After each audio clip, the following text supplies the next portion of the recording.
पूर्ण भगवान में अपार शक्तियाँ हैं।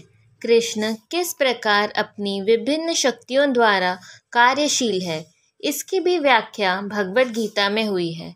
यह दृश्य जगत या जिस जगत में हम रह रहे हैं, यह भी स्वयं में पूर्ण है, क्योंकि जिन 24 तत्वों से यह नश्वर ब्रह्मांड निर्मित है, वे सांख्य दर्शन के अनुसार इस ब्रह्मांड के पालन तथा धारण के लिए अपेक्षित संसाधनों से पूर्णतया संवित है। इसमें न तो कोई विजातीय तत्व है, न ही किसी भी वस्तु की आवश्यकता है। इस सृष्टि का अपना निजी नियत काल है, जिसका निर्धारण परमेश्वर की शक्ति द्वारा हुआ है, और जब यह काल पूर्ण हो जाता है तो उस पूर्ण व्यवस्था में इस क्षणभंगुर सृष्टि का विनाश हो जाता है। शुद्ध जीवों के लिए यह सुविधा प्राप्त है कि पूर्ण की अनुभूति करें। सभी प्रकार की अपूर्णताओं का अनुभव पूर्ण विषयक ज्ञान की अपूर्णता के कारण है। इस प्रकार भगवद गीता में वैदिक विद्या का पूर्ण ज्ञान पाया जाता है। सारा वैदिक ज्ञान अमोघ है और सारे हिंदू इस ज्ञान को पूर्ण तथा अमोघ मानते हैं। उदाहरणार्थ, गोबर पशुमल है और स्मृति या वैदिक आदेश के अनुसार यदि कोई पशुमल का स्पर्श करता है तो उसे शुद्ध होने के लिए स्नान करना पड़ता है। लेकिन वैदिक शास्त्रों में गोबर को पवित्र करने वाला माना गया है। इसे विरोधाभास कहा जा सकता है, लेकिन यह मान्य है क्योंकि यह वैदिक आदेश है और इसमें संदेह नहीं कि इसे स्वीकार करने पर किसी प्रकार की त्रुटि नहीं होगी। अब तो आधुनिक विज्ञान द्वारा यह सिद्ध किया जा चुका है कि गाय के गोबर में समस्त जीवाणुशक गुण पाए जाते हैं।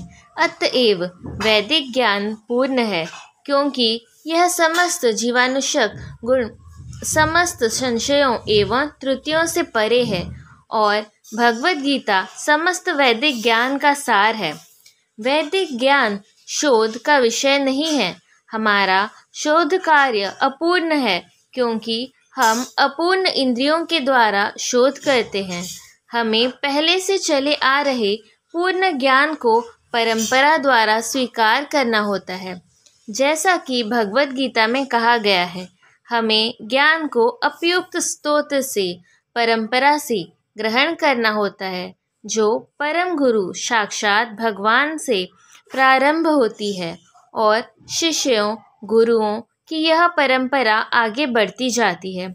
छात्र के रूप में अर्जुन भगवान कृष्ण से शिक्षा ग्रहण करता है और उनका विरोध किए बिना वह कृष्ण की सारी बातें स्वीकार कर लेता है। किसी को भगवद गीता के एक अंश को स्वीकार करने और दूसरे अंश को अस्वीकार करने की अनुमति नहीं दी जाती। हमें भगवद गीता को बिना किसी प्रकार की टीका टिप्पणी, बिना घटाए बढ़ाए तथा विषय वस्तु में बिना किसी मनोकल्पना के स्वीकार करना चाहिए। गीता को वैदिक ज्ञान की सर्वाधिक पूर्ण प्रस्तुति समझना चाहिए। वैदिक ज्ञान दिव्य स्तोत्रों से प्राप्त होता है और स्वयं भगवान ने पहला प्रवचन किया था। भगवान द्वारा कहे गए शब्द अपौरुषेय कहलाते हैं, जिसका अर्थ है कि वे 4 दोषों से युक्त संसारी व्यक्ति द्वारा कहे गए शब्दों से भिन्न होते हैं। संसारी पुरुष के दोष हैं: फर्स्ट, वह त्रुटियां अवश्य करता है। दूसरा, वह अनिवार्य रूप से भ्रमित होता है। तीसरा, उसमें अन्यों को धोखा देने की प्रवृत्ति होती है। तथा चौथा, वह अपूर्ण इंद्रियों के कारण सीमित होता है। इन 4 दोषों के कारण मनुष्य सर्वव्यापी ज्ञान विषयक पूर्ण सूचना नहीं दे पाता। ऐसे दोषपूर्ण व्यक्तियों द्वारा वैदिक ज्ञान प्रदान नहीं किया जाता। इसे पहल प्रथम सृष्ट जीव ब्रह्मा के हृदय में प्रदान किया गया। फिर ब्रह्मा ने इस ज्ञान को अपने पुत्रों तथा शिष्यों को उसी रूप में प्रदान किया जिस रूप में उन्हें भगवान से प्राप्त हुआ था।